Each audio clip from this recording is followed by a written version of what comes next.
All right, what's going on, folks? You see our guest here. We got Prepping with Sarge with us. How's it going? What's going on, Sarge? Doing all right. All right. I wanted to get him here tonight, especially for one reason, because the topic we're going to talk about is going to be kind of harsh, but it's something every prepper needs to think about before things go bad. And this man is a licensed counselor. He knows what he's talking about. So, if you got any questions you want to fire at him on the topic, you know what to do. Just punch them in there. Lady Prepper's trying to watch them all. If we miss something, sorry. We got more people here than we ever have for opening of a show. I'm sure all of these are something to do with it. I'll show you a couple of these so you'll know. That's everybody's name on these little tabs for our drawing tonight, which we will be giving away either a radio set or a food bucket. Let me get that off there so you can see this. Everybody's name is on these tabs. We had several entries. It worked out great. For those of you that's been here before, you know how it works. We take the old cowboy hat. We dump them all in there. And then we mix them up. And when we get ready to do that drawing, I'll pull one out of there. You're going to win whichever one of those you want. Might have a surprise for you. We'll see what happens here. All right, but let's get on with it. Let's get Sarge going here so he can get out if he has to. You're good. But I appreciate you being here with us, brother. If you're Pleasure. not subscribed to his channel, Prepping with Sarge, you need to go over there and do it. He has some great content. He does some awesome equipment reviews. He has awesome guests on his shows, on his live streams, and you can pick up a lot of good information there. We're not going to do the roll call tonight, but I do appreciate everybody being here. I got too many there. I just can't run through them all. But what we're going to talk about tonight is this right here. All right, we're all going to be lit if things go sideways, if we have an EMP, if we have a nuclear attack. It ain't going to be pretty around us. There's going to be a lot of death and destruction, and most preppers overlook that. We all have our food, we have our water, we have our ammo, we got our energy needs set up. We got pretty much everything we need, except we don't think about what kind of world we're going to be living in if that does happen. And another one that scares me is this one right here. The study was just done last month that says 91.5 million casualties in the U.S. in the first few hours if we go to nuclear war. So that's something we're going to have to deal with, folks. You might as well get your head around it right now. And I'm not an expert at that kind of thing, and that's why I have this gentleman here to talk to you. So what do you think is the best way for somebody to try to at least just start thinking about this process, Sarge? Well, first of all, you have more expertise than the average person, just because I know what you did before the YouTube thing, and you've seen a lot of bad stuff. So you probably are better prepared than most people. So let me start with that. But actually, does your audience know what you did? You talk about it? Yeah. Okay. We got a lot of new ones in here, so I'll tell them. I'm a retired police officer. I did that for many years. And before that, I was doing special contract work. And even after that, I was doing contract security and corporate security. So we were always getting updated on this stuff all the time. Yeah. But it's not fun it's not fun when you have to deal with those situations. I actually have. Yeah. It's not fun, but you got to start thinking about it, guys, especially right now with the threat of war we got going on. Yeah, so you're right. This is an area where I think most preppers, most survivalists are not really preparing for. Unfortunately, we need to get the word out so that people can be thinking about it. And just to kind of speak a little bit about my background, so I have been in the field of mental health therapy for over 25 years. My current caseload that I work with is all first responders and some military guys and some family members of first responders and veterans. the kind of things that somebody who's been in a war and the kind of things that first responders see are different than what the average person is ever going to see in their lifetime, right? So one of the things I talk about with my patients when I see them is that in your first year of work, you're going to see more gruesome deaths, not just dead bodies, but gruesome. Right. I'm probably going to see in my entire life unless something big happens, right? Yes. So the chances, so just by that alone, like the amount of people underestimate that. They think like, oh, cops give tickets and they're just out there to make my life difficult. No, no, no, no, no. That's the least of what cops do. Oh, right. Yeah. most people wouldn't be able to do the kind of stuff that that first responders have to do. Honestly, I can sit there and I can talk to somebody about it all day long. I can hear the stories, but I dread ever having to do it myself. I dread having to move a body or anything horrible like that. Well, one of the first, actually, this is one of the first calls I went on as a police officer. We had a guy that taped 4 sticks of dynamite to his chest. He knew his wife was cheating on him, so he was going to teach her a lesson, right? Oh, man. And he comes home, catches her with the boyfriend. He's got a gun. He's got the old 1911, like the old Colt model. Mm-hmm. And he has the contacts on it for the dynamite on his fingers. Well, he shoots at her and the gun jams. He reaches up to clear the gun, and that made the contact for the dynamite. And it blew up the house. It blew up him. And I mean, it was just a mess. I bet. But Yeah. I mean, once you see something like that, it's tough to deal with. Oh, yeah. I mean, is there anything, you can tell people now? I know it's short term, Yeah. Yeah. just something to make them think, something to get them going. Yeah. So definitely I can give a couple tips. So first of all, if you get the opportunity to take training in your area for mental health first aid, I strongly recommend that everybody that's concerned about preparing do that, just as you would take first aid classes and stop the bleed classes. And most of the time, mental health first aid, if it's offered in your area, a lot of times it's the mental health clinics or the churches that will offer it. Most of the time it's going to be free to the community. So what you are going to learn there is basically some skills for dealing with somebody in the intermediate of like when they're having aftermath of a crisis, or maybe they're in a panic attack, or maybe they're having some trauma symptom response like flashbacks, things like that. But some basics that we can go over here is, number one, you want to get the person talking, right? You want to get them kind of grounded back to what's going on right now. So you want to engage them, try to get eye contact if you can, and tell me what your name is. Are you hurt anywhere in your body, right? This would be talking like the immediate aftermath of something bad happening, right? Or and try to get is the scene safe? If it's not, we all got to get out of here and get to somewhere safe if we can, right. But let's say the scene is safe, right? And now you got a little bit of time that you can work with somebody, so you want to get them talking. And here's the problem, right? A lot of people don't want to talk about it. There's actually books written like it's a book called I Don't Want to Talk About It. And we all, if we witness something really bad, if you witness somebody else being hurt, if you see something, and I hate to get really morbid with this, but this is the topic for tonight. If you see a child been hurt, right? If you see, a gruesome dismemberment or something like that, there's an instinct for a lot of us to, I don't want to talk about it. I want to just stuff it to the back corner of my mind, and I'll stick it somewhere back there in a shoebox in the back of my mind, and I'm not going to focus on it. But it doesn't really work that way. You can store things for a little while, but eventually the stuff's going to probably push back out on you. And the only way to start to deal with it is you got to start to talk to somebody and process through it. And you, as the first aid helper, what you're listening for is what we as clinicians would call stuck points, right?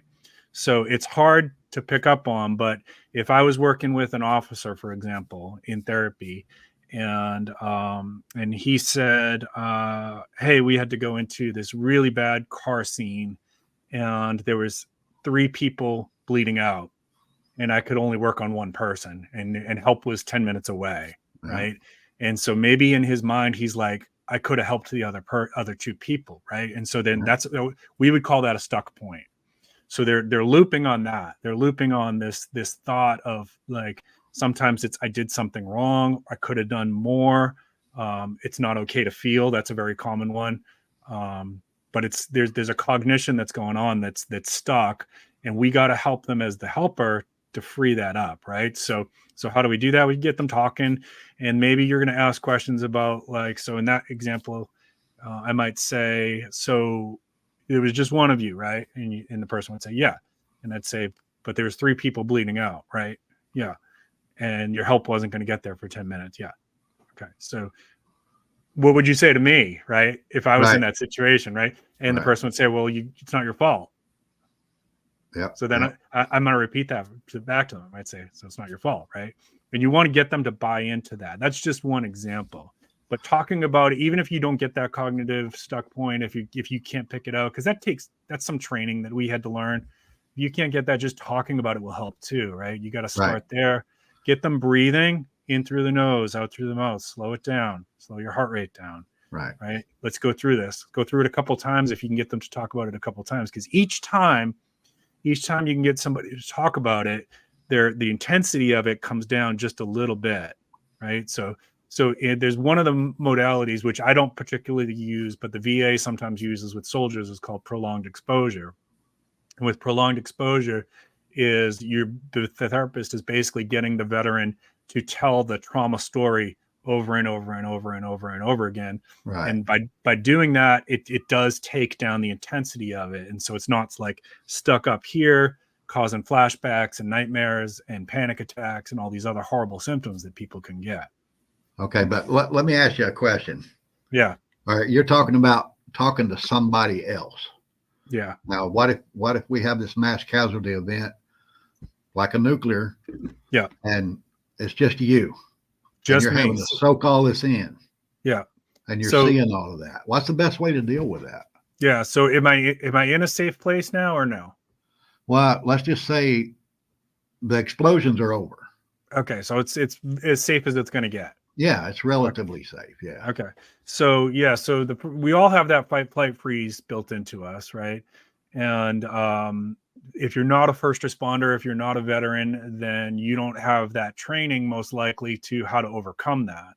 So for us civilians, you can practice this in your head. You can run scenarios a little bit and think. That's what I want people to do. That's why we're talking about this. Yeah, and that will give you some preparedness for it if you think ahead a little bit, like, okay, so I need to, first thing, once my scene is safe, I gotta check my breathing, I gotta check my body, do I have any damage, right? And if I don't, then if there's nobody else around, I gotta start processing this myself, right? And I gotta start saying, you gotta validate, this was real, this was horrible, you gotta feel that pain, you gotta let it out, because if you just stick it up here, it's not gonna do you any good. You gotta get it out. So maybe I'm going to talk it to myself. Maybe it's internally I'm talking it to myself. Maybe I even say it out loud, but I got to start processing it out, getting it out of here, right? So, wow, that explosion was terrible. I can't believe all those horrible fatalities and those kids. I just can't, it's hard, right?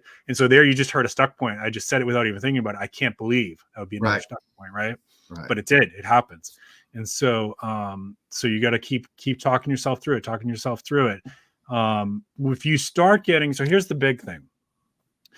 Anybody that witnesses anything bad, it's pretty normal that you're probably going to have some nightmares and things like that for a few days anyways. Yeah. There's not, that's just going to be a normal after effect of being exposed to something really bad. But if they're going on for more than a few days, then you got something stuck up there and you got to somehow talk it out or write it out. That's another option, is like writing out the narrative, right? Especially if nobody else is around and you're the only person in your area that survived, then I would find a piece of chalk and start writing it out, because again, it's the idea is you're going to suffer from what's it called? Survivor's remorse or something like that. That, I mean, if a lot of people passed and you didn't, yeah, for sure. I think a lot of people would be struggling with that. There's a tendency where you might wish that you had been one of the ones that didn't survive. Right. Especially in that case. Yeah. I mean, if we're talking about we're talking nuclear, so it's going to be a mess. Yeah. So then you're going to see depression skyrocket, even way worse than we've ever seen. I mean, take like the Great Depression, right? Which was, we had a lot of people unaliving themselves at that time. Right. Can't say the S word on YouTube because YouTube Right. considers that a dirty word. Yeah. So we'll say we had a lot of people doing things to unalive themselves. It would be way worse than that. Okay, Way let me worse. change the subject on you real quick here. Okay. Because I know you got to get out of here. I appreciate No, your no, time, I got a little time. I'm okay. But right now, there's 2 North Korean satellites Mhm. that's been orbiting the Earth over the United States every 90 minutes. They've been there for years. They're not putting out any signal. Nobody knows what they're doing. A lot of people have concluded that they're possible EMPs. Now, if we have an EMP go off, like that stat showed earlier, Yeah. 90% of the population will die within, I think they said 6 months, 8 months. But do you think suicide is going to be a problem with everybody addicted to their phones and the internet? And Oh, for sure. For sure. I believe suicide is going to be a serious problem. Yeah. And it might affect every family member here. Yeah. You never know. Yeah, for sure. I mean, the world in a situation like that, if like kind of this picture that we're talking about behind me, right? Yeah, Like, the one behind me. yeah, or the one behind you, like, that's a pretty morbid scene. It would take a tremendous will to live to not think about that stuff in that Right. situation. What you got? What if, let's see, what if you're the safe place? How do you vet people flooding into your zone? Did you copy that? If you're the safe place, how do you vet people coming into your zone? Yeah. I mean, that's going to be an individual decision. I mean, I'm probably one of the most kind-hearted preppers you're going to find in the niche. So I did a poll on my channel years ago, like how is Sarge going to die in the apocalypse? And the top vote was getting killed trying to help somebody. Yeah. Well, honestly, I hate to say it, but it's true. I don't think that'd be a problem for me. Yeah. With all that I've been through and all that I've done, you're going to have to be really close. You're going to have to bring some benefits. Yeah. Absolutely. Nobody's freeloading. I always said, and I actually said this before, in a situation like that, that group you're in is not a democracy. Yeah. There has to be a clear-cut leader, and you have to listen to them. It's that simple. Yeah. But I think suicide is going to be a terrible problem. The younger people, especially. Yeah. Right now, with the way things are, they grew up in that world, and they're not going to know how to deal without it. Well, I mean, you already see it now. Another good book people can check out. It's called Dopamine Nation, and the idea here, if I could take a minute on this. Sure. So growing up, what was your favorite television show? Just to give you, I want to give a little bit of a example. Probably Gunsmoke. Okay, for me it was Dukes of Hazzard. I grew up in the 70s. Yeah, you grew up after I did. Yeah. So, how often was Gunsmoke on television? Every Monday night at 9:00. So it was on once a week. Yep. Okay, and your parents probably said, if you want to watch Gunsmoke, you better have your chores done. Absolutely. Right. And my homework. Yeah. And your homework, and you better not be disrespectful. Right. Oh no. Okay. So the idea here is that you and I grew up in an era where we had to work for the dopamine. Okay. Right. So for those who don't know, dopamine is one of your feel-good neurotransmitters. It's basically when you're happy, you got a lot of dopamine going on. I'm simplifying it, but that's what we're talking about. So you and I would have had to work for that dopamine. Right. Now fast forward 40 some odd years later, we've got smartphones, and just about everybody in the United States has a smartphone, just about. Yeah. And it's dopamine on tap. Okay. So you can pick up your phone and you can look up anything you want, right? You can look up guns, you can look up racing cars, you can look up pornography, you can look up whatever makes you happy. Okay. Or where you think makes you happy. Video games, right? You can look up, and we all do it. Like we're all on there all day long, right? But nobody's having to work for it anymore. And so so now we've got, so you and I, at least we grew up in an era where we had to work for it. So we still remember what that's like. Right. Right. And so there's enough sense enough to say, I got to put this down and go outside and go for a hike. I need to go garden. I need to go for, I need to play with my pets. Right. Right. So we still have that, but now we've got kids who grew up that never had to do that. They never had to work for the dopamine. And so what we're seeing now, and there's a direct, despite what, they try to tell Congress, they say there's no correlation there. Trust me, I work in the field. There's a direct correlation between social media, the invention of social media, and the skyrocketing rise of teenagers who are unaliving themselves. Yeah. It's directly related. Yeah. She listened to a guy today on the radio doing an interview. I bought the book. It's coming in a couple days. He said that, hospitals have seen a tremendous decrease in children's injuries because they don't go out and climb trees anymore. They don't ride bicycles. They won't take risks. Yeah, they have been taught not to take a risk. Yeah. And as a result, as they grow up, they're not going to take a risk in the business world or anything else. Well, and I was just reading an article earlier tonight that they don't want to work. Oh no, they don't. I'm not saying all Zoomers. I don't believe that. I work with some. They're great. They teach me how to use my computer correctly and stuff. So I'm not trying to be hateful like this. I'm just saying there's a huge generational difference, is what I'm saying. Yeah. And I just read this article where this girl she's a Zoomer and she was a TikTok influencer, and she was saying, we don't want to work. We just don't want to work. We think it's too hard to make money. We're never going to be able to afford rent and whatever. Now, I will validate and say that it is harder for young people to buy a house than it was when I was young, when I was their age. I think that's true. Yeah. But the work difference there, right? Like, so absolutely. So I'm working 3 jobs right now. Yeah. I don't have to. I work 3 jobs to make my life financially easier and to support our family. And we have goals. Retirement being hopefully one of those goals. And we like to take a trip once in a while and stuff like that. Right. Yeah. So we still work for the dopamine. Yeah. You see, that's the issue. And so we take all this stuff away, this instant dopamine. I'm very worried for people who don't have the ability to self-regulate without it. Well, it's impossible for them to. They never had to. And that's going to be the problem. Yeah. Susan had a question. All right, what's up? With an EMP, how important will community be to survive? Community would be just as important as if it was a nuclear attack or an economic collapse or whatever. That's just the destruction has how it's destroyed has nothing to do with the result that you have to have in your group. Yeah. So set it up just the same. But I'm gonna let him I'm gonna ask you one more question. Okay. Give them one quick tip, one good exercise. All right. So this one we call this sensory grounding. And this is if you've ever had flashbacks, then this is one you need to know. If you are worried about something that could happen that could cause you or a family member or a friend to have flashbacks, and this is something that's good to know.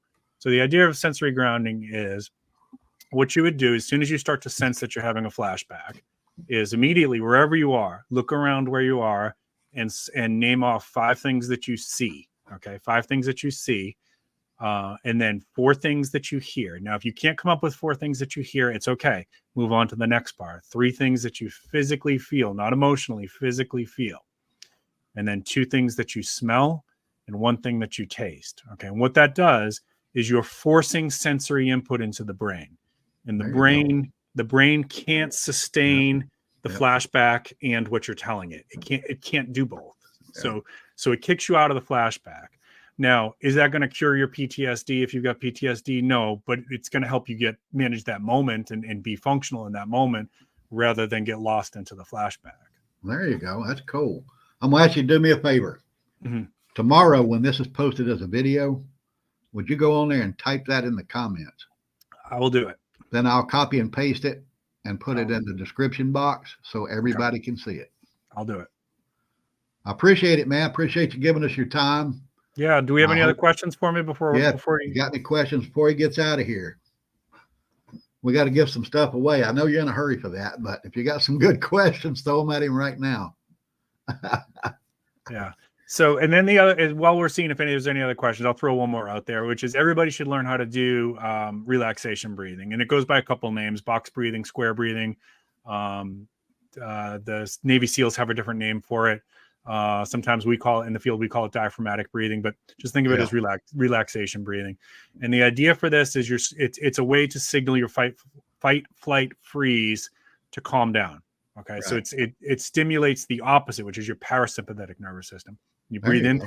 breathe in through your nose, real slow, real slow, exaggerated slow, hold it for a few seconds, breathe out through the mouth, real slow as you can get it.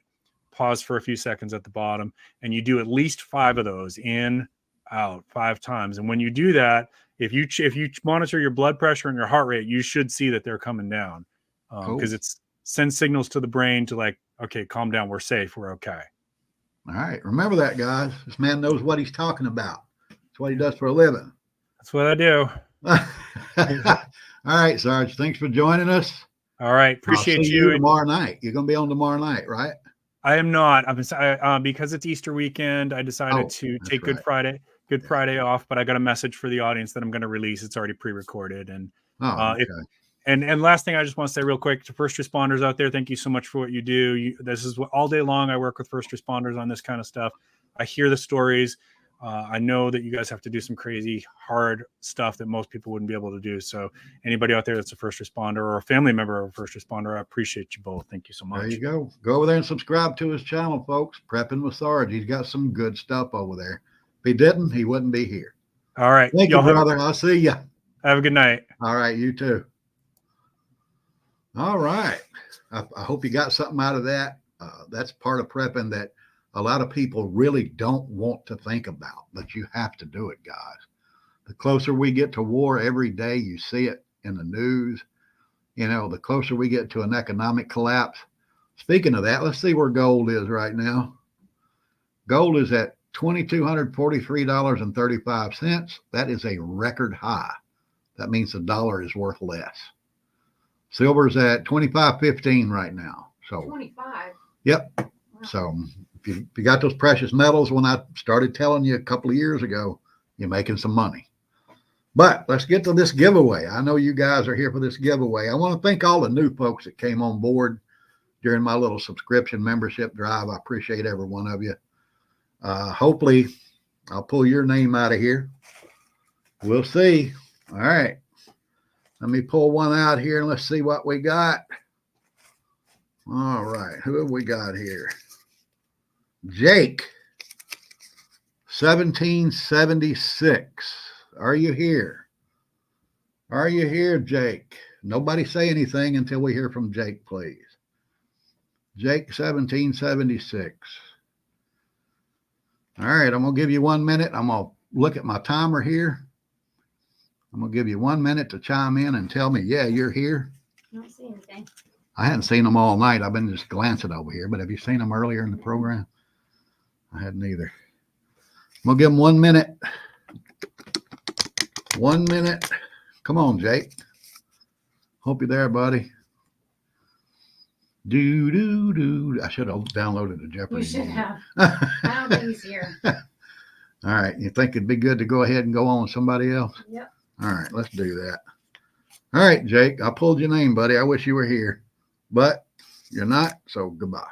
All right. Let's pull one from the back this time. See who we got here. All or nothing. All or I nothing. haven't seen that name on here either. I've been watching pretty tight. Come on. Come on. All or nothing. Are you here? I hope you guys enjoyed Sarge. Like I said, go over there and subscribe. He's got some great stuff. He got some great equipment reviews over there. He's big into blades. He's a knife guy. So, if you're interested in knives, go over there and check him out.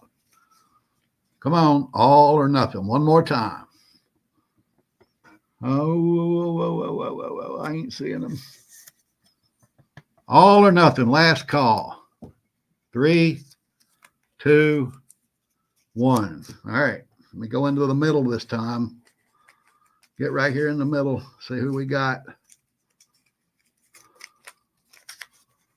Lynn Stalker. Lynn Stalker, are you here? Yeah, Lynn's here. Lynn Stalker, tell me you're here if you're here. Come on. Hang on, guys. Don't say anything. Lynn Stalker. Come on, girl. She just typed something a minute ago. She thanks Sarge. So I know she's here. There she is. There she is. All right. All right. Lynn Stalker's the winner. I think you said you wanted a food bucket. Is that right? If you can verify that for me, I got a surprise for everybody. And your email, you said you wanted a food bucket, right?